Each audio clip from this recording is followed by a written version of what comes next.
Welcome to Research Talk. I hope you all are doing well. In our previous video, we talked about different ways of collecting phenomenological materials for your study. In this video, I'm going to talk about a very important topic related to how you should frame your questions, particularly when you are going to collect data through interviews. Interviews are a very common ways of collecting phenomenological material in phenomenological study. However, based on my experience, when I review a phenomenological writing, a study, I have seen that sometimes, although the researcher claims that their study is a phenomenological study, but when you look at the data, when you look at the interview transcript, it does not seem like a phenomenological study. And why do I say that? Because the purpose of a phenomenological study is to capture, explore, understand a human experience. Now, when I say a human experience, what I meant is a human experience as it is lived, not as it is conceptualized by the research participants. And this is important to keep in mind, so I'm putting it here. The purpose of a phenomenological study is always to capture a lived human phenomena as it is lived, as the phenomenon is lived, experienced in that space-time, not as it is conceptualized. And this is what I have seen in many studies. When you look at the data, when you look at the interview transcript, when you look at the observation sheets, you feel that the researcher has not asked the questions that help them collect phenomenological data related to the phenomenon as it is lived, not as it is conceptualized. Sometimes participant is going to tell you how they perceive, what is their perception of a phenomena. So they are going to tell their cognitive concepts, their ideas, their thoughts. They are going to talk about that. However, the focus should always be as it is lived, as the phenomenon is being lived, being experienced. So our focus is about focusing on the trueness,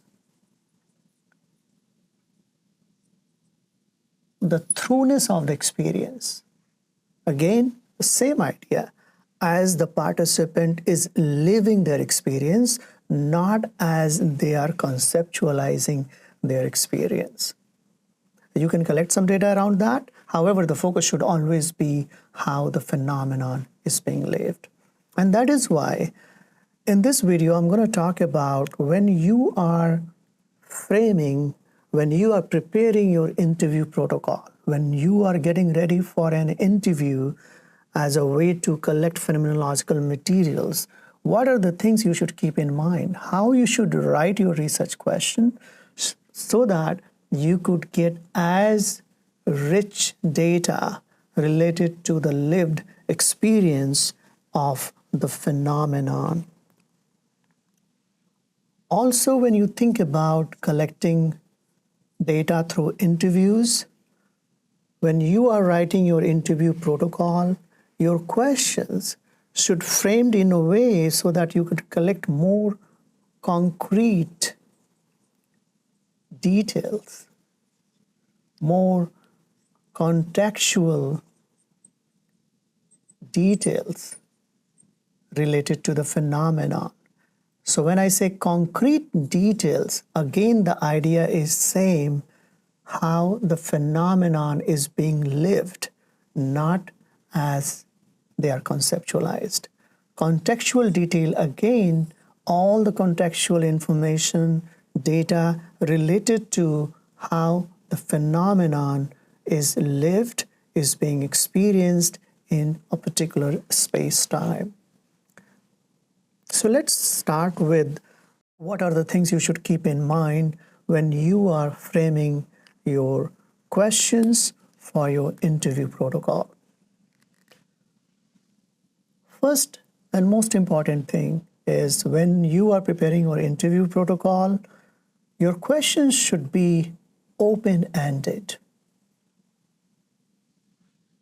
Open-ended questions, the questions that give an opportunity to the participant to talk in detail in all the possible details of the phenomena. So avoid framing a question in an interview protocol which can be answered in a yes or no fashion. Was that a good experience for you? Yes and no. Did you like that when something happened? Yes or no. Avoid asking those questions. Whenever you frame your questions in your interview protocol and also during the interview with your research participant, make your questions open-ended, because open-ended questions gives you more rich contextual data related to the phenomenon. So the first thing is open-ended. Second important consideration is when you are writing your interview protocol, frame your questions that help you collect more anecdotal data or experience. Anecdotal experience, what it means. Let's say if I'm interviewing Black women faculty members in academia, and I'm trying to understand their lived experiences of being a faculty member.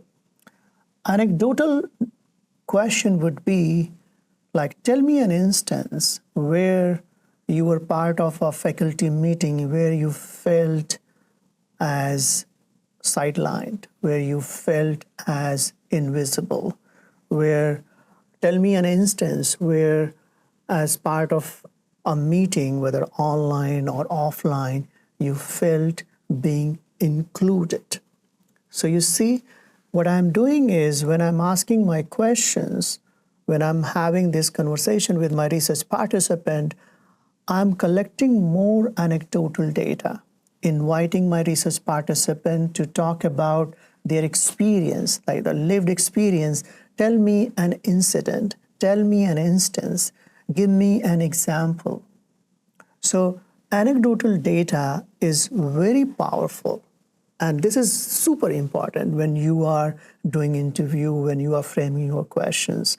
You can start your question, which is like your main question, and then this might be a follow-up question where you invite your research participant to tell you a story, tell you something, an instance that happened that related to the experience. So anecdotal data is very important. Anecdotal data is also directly related to what we talked previously, that we as a phenomenological researcher, we are interested in not how a lived experience is conceptualized, but we are interested in how a lived experience is lived. So, and how do you do that? If you collect data around anecdotal experiences, this will help you to get the data that we want, how an experience is lived. So anecdotal data, anecdotal experience. So when you are writing your interview protocol questions, make sure you have these questions there that will help you get more data related to the lived experience of the phenomenon that you are investigating.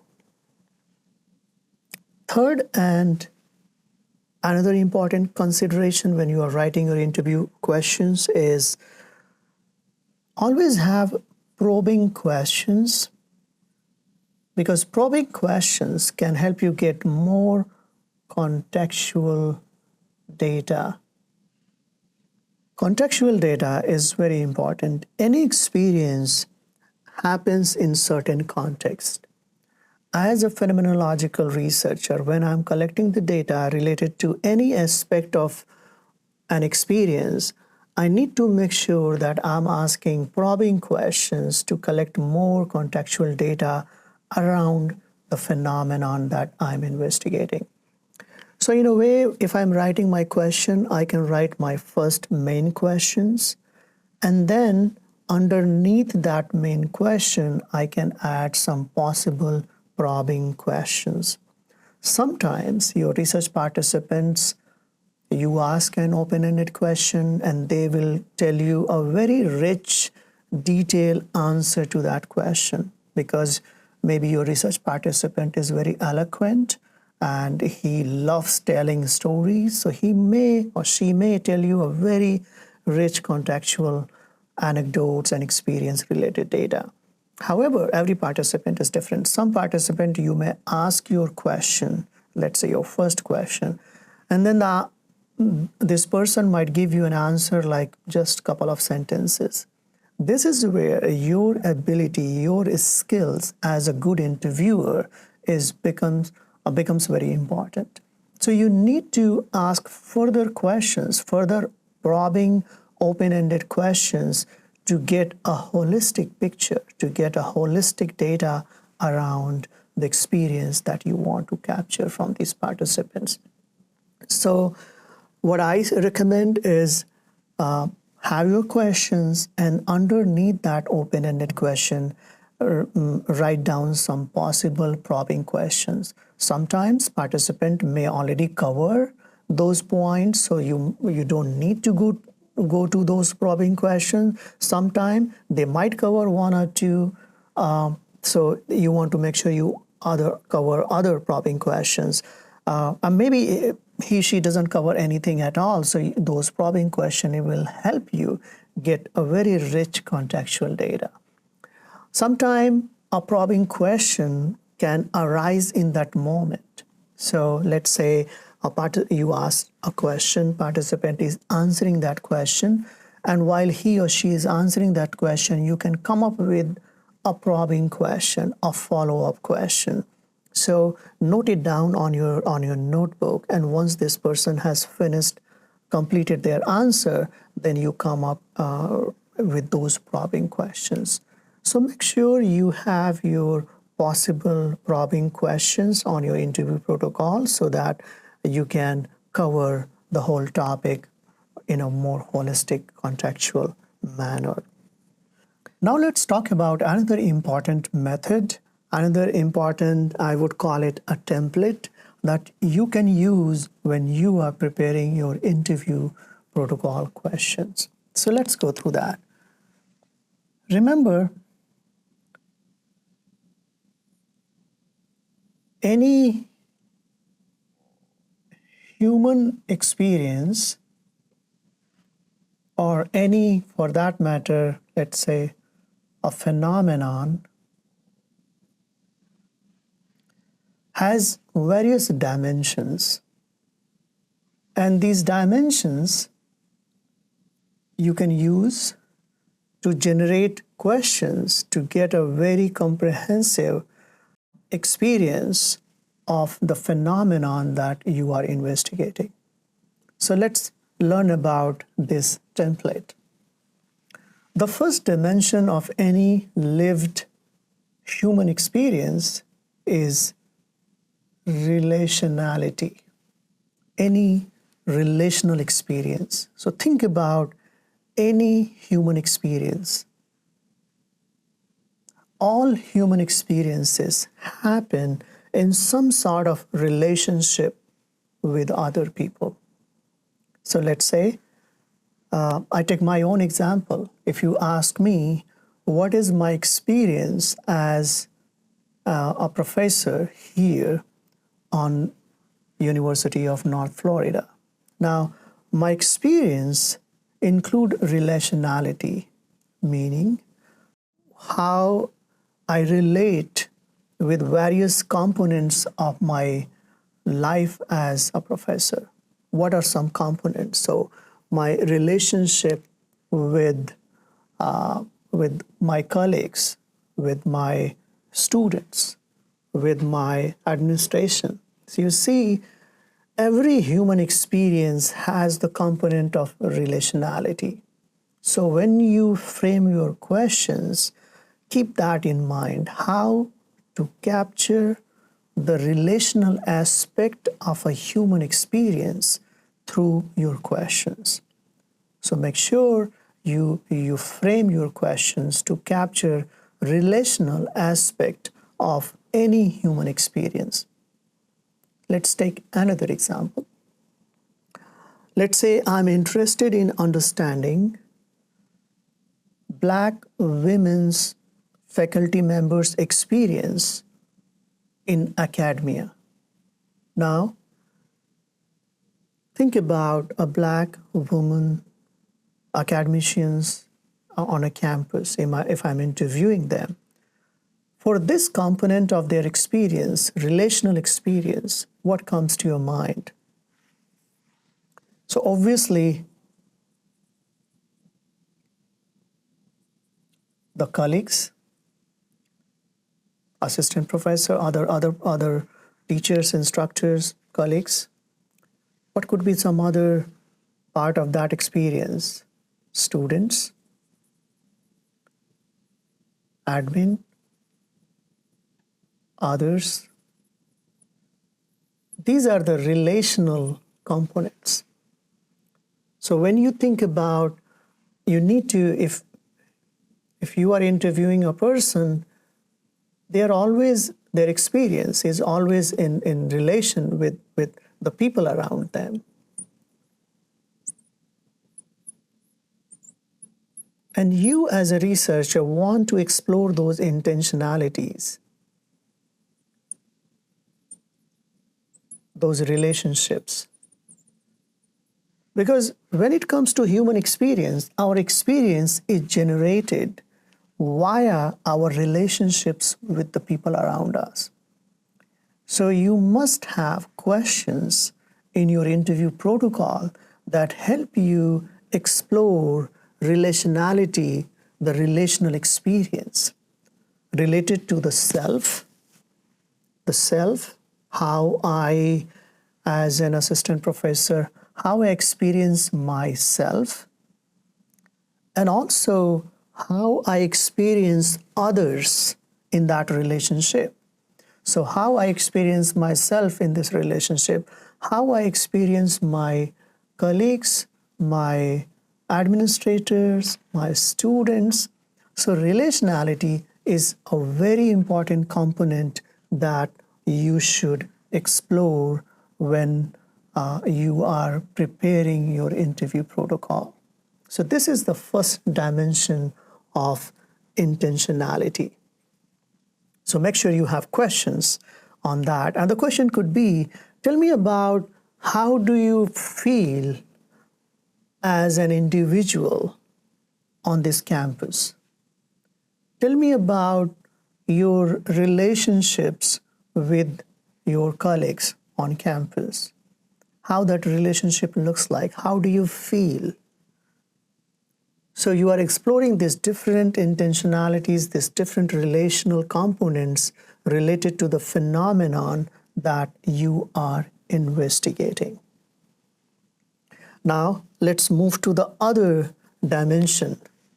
The next dimension is bodily experience. We as humans, we experience any phenomena, any human phenomenon. Generally, we think that we experience through mind, but mind is just one part of the experience. We experience through our body. Think about when somebody said something in very anger tone to you. We interpret that message through our mind, but we also experience in our body. We may feel in our body maybe shivering. We may feel anxious. So every human experience that we as a phenomenologist try to explore has a bodily component to it.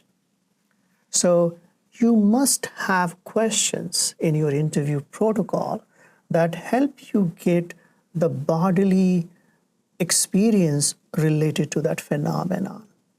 Let's take the example of Black women faculty members' experience in academia. How they feel if they are in a meeting, let's say annual faculty get-together meeting at the beginning of the semester, how they feel in that gathering, how they feel, bodily feel in those settings. Do they feel safe? Do they feel included? So every experience has both cognitive element and bodily element to that. So we as a phenomenologist want to make sure to capture those bodily sensations, those bodily experiences that they lived in that space-time.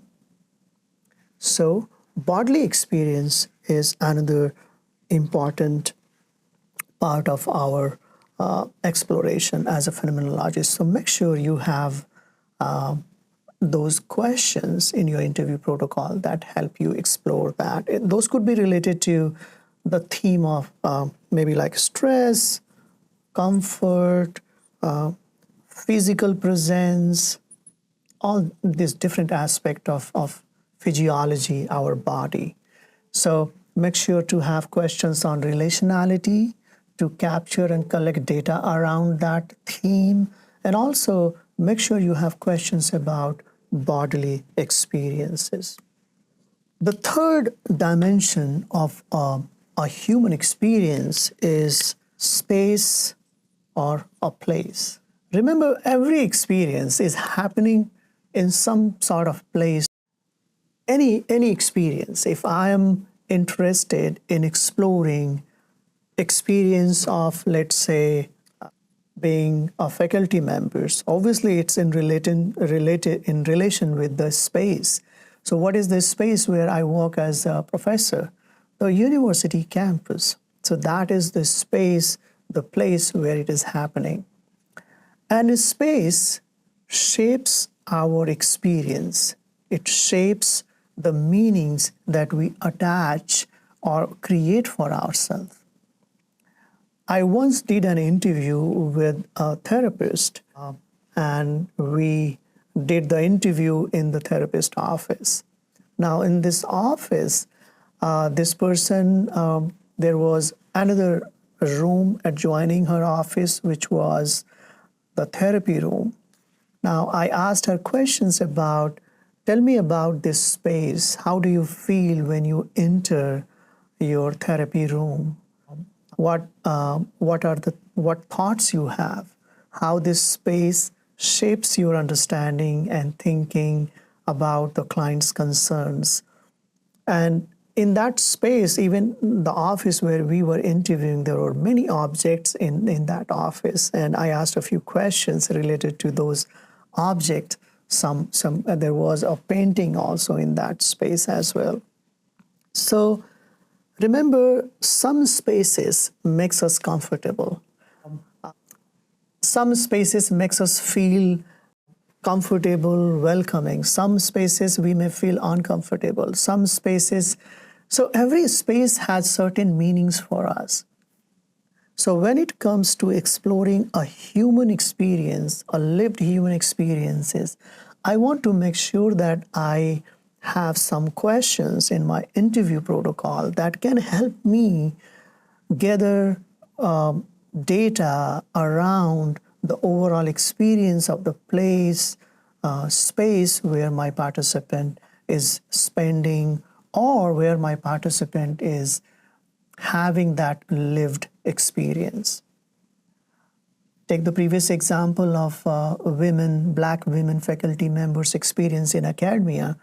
I would have questions based on Tell me about your office. Describe me in detail. How does your office looks like? How do you feel when you enter your office? Tell me about the classroom. Tell me about the conference room where you meet, have your weekly or monthly meetings with your colleagues or department chair. So these are various spaces where our faculty members function, and these spaces are part of the meanings, part of the experience that I'm exploring. So I want to make sure that I have questions that help me explore those things. So we covered relationality, bodily experience, space and place. The fourth one is temporal experience. Every experience happens in time. So the time is an important component too. So let's say if I have a particular experience, my experience of that phenomenon also may change over time. Let's say I went to see a debate. Now, as I am experiencing that particular experience in that moment, and then next day, if somebody asks me, how was your experience watching that debate? Versus if somebody asks me 5 years or maybe a year later, how was my experience in that particular debate? So you see what will happen. People's perception, people's experience of a phenomenon may change over time. So this is the temporal dimension of any experience. All lived human experiences may change over time. So as a phenomenological researcher, I want to capture that part of the human experience too, how this experience may change over time, how the feelings have evolved over time. So I want to make sure to have some questions in my interview protocol to capture those. Finally, the fifth element of a lived human experience is objects or things. Any lived human experience happen in a space, and a space have some objects, some things. So I want to understand how these objects, the things around where this phenomenon is taking place, how this is shaping my participants' experience. For instance, let's say if somebody asks me, like I'm talking to you right now, making this video, I'm using this glass board, I'm writing. So what objects I'm using in this whole process? I'm using this marker. So this is an object which is part of the overall experience which is happening right now with you, this video which is being created. So I want to explore the objects, like what is my perception, my experience of using the markers when I'm writing on this board. Similarly, let's take the previous example of Black women faculty members' experience in academia. What might be certain objects that they might be exposed to that may be part of their experience is what objects are there in their office, how they shape their experience, what objects or things which are part of their experience when they are in the classes, when they are in a meeting. Technology is also like the tools we use. So let's say technology right now is an object which is like ever present. Everybody is carrying a cell phone. Everybody is using some laptop and all these technological tools to interact. So technology as a tool has become part of our lived human experience too. So if I'm exploring a lived human phenomenon, I will think about what might be some objects or things that help us explore that lived human experience even deeper. So I will focus on and I will have some questions that help me explore these dimensions. For a professor, like the black women faculty members experience, what might be some objects? Maybe in their office they have their degree on the wall. They have another tool, another object could be their student evaluations. Maybe near my office where I work as a black faculty member, I have there is a kitchen which has a coffee machine, and this coffee machine symbolizes a place for comfort. Whenever I'm stressed, I go in the kitchen, prepare a nice coffee, and just have it. So it makes me feel relaxed. Maybe before the beginning of my class, I just have a good cup of coffee that keeps me going for the 3 hours long class, right? So objects around us where a phenomenon is taking place can tell us a lot about the phenomenon. So focus on object and things. Now let's summarize this. So in this template that we discussed, you see there are 5 elements of a lived human experience, and you can, when you are thinking about the questions for your interview protocol, think about how to capture these each component of the experience through your questions, main questions, probing questions, whatever works best, open-ended questions. So think about and make sure you cover all these different dimensions that cover any lived human experience. I hope this video has given you some idea about how to collect a very rich data, not focusing on the conceptualization of the experience, but how that experience is lived through by the research participants, and how to write your research questions to help you get a very detailed, rich, contextual data for your phenomenological study. I'll see you in another video talking about some more ways of doing phenomenological study effectively. Till then, have a good rest of the day. I'll see you soon.